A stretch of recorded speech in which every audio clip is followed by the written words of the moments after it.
शाहजहांपुर में विकास से बाढ़ तक एक्शन मोड में सरकार, सीएम डैशबोर्ड में दूसरा स्थान। बाढ़ से निपटने को 71 चौकियां और 60 राहत शरणालय तैयार।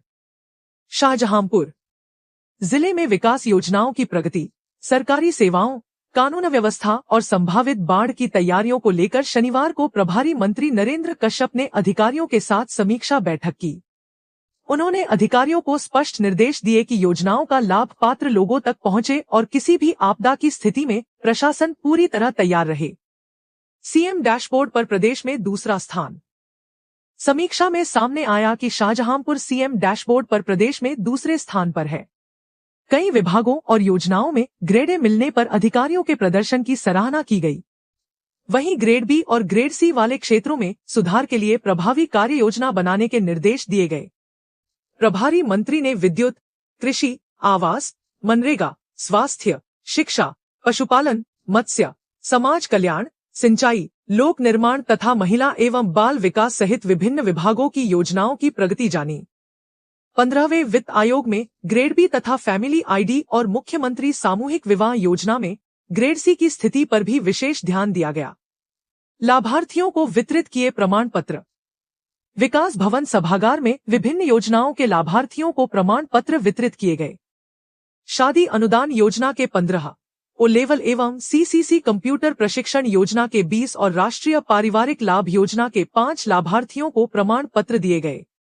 अधिकारियों के अनुसार शादी अनुदान योजना में अब तक 1062 लाभार्थियों को 212.40 लाख रुपए वितरित किए जा चुके हैं। कंप्यूटर प्रशिक्षण योजना में वित्तीय वर्ष 2026 से 27 में ओ लेवल के 422 और सीसीसी के 275 लाभार्थियों का प्रशिक्षण शुरू कराया गया है।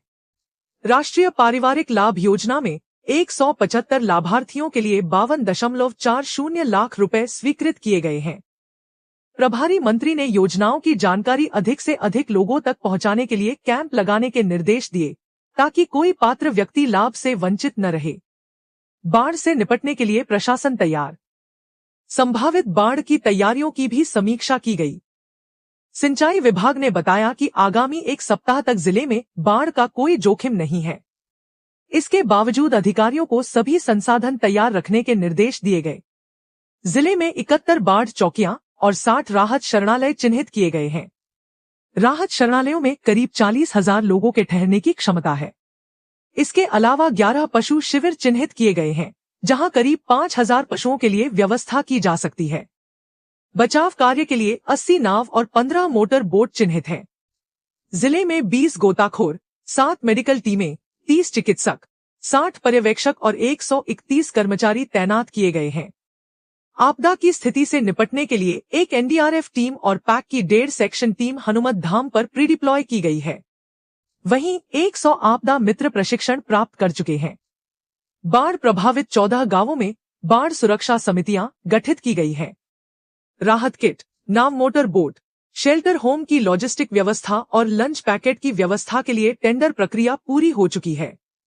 पशुओं के लिए भूसा और चारे की व्यवस्था का टेंडर भी पूरा किया गया है। डेंगू मलेरिया को लेकर भी सतर्कता।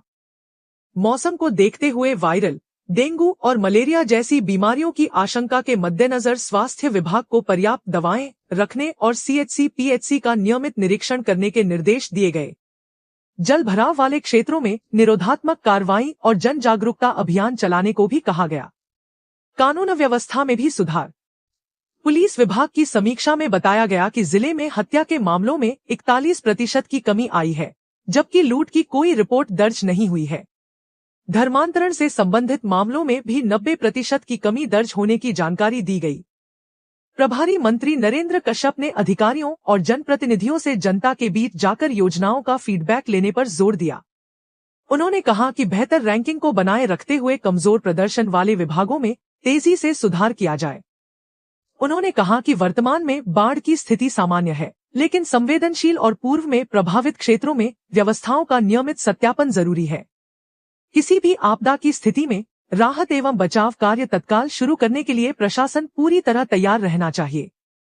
कुल मिलाकर समीक्षा बैठक में सरकार की प्राथमिकताएं साफ नजर आईं। विकास की रफ्तार बनी रहे, पात्र लोगों तक योजनाओं का लाभ पहुंचे और संभावित बाढ़ या अन्य आपदा से निपटने के लिए प्रशासन पहले से पूरी तरह तैयार रहे।